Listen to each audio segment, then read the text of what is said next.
Ton enfant est télépathe, il sait ce que tu penses, et plus particulièrement, il observe les effets de ta pensée sur ton comportement. Une pensée déclenche une émotion, déclenche un comportement. Donc si tu te dis la journée d'hier a été catastrophique, aujourd'hui ça va être encore plus catastrophique, eh bien ton corps va refléter cette résistance, ce stress, et ton enfant va absorber cela, et il va même peut-être culpabiliser et avoir lui aussi des pensées désagréables, des émotions désagréables qui vont favoriser les comportements d'opposition et non pas de connexion et de coopération.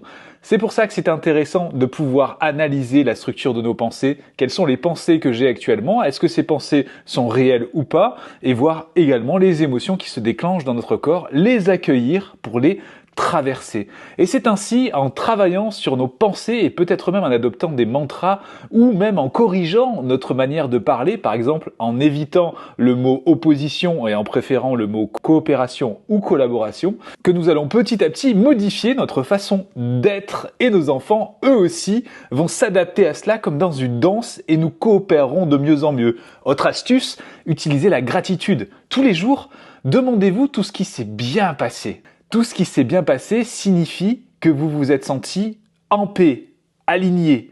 Si vous remarquez cela, si vous faites cette introspection, vous allez vous rendre compte qu'il y a de plus en plus de ces moments-là dans la journée.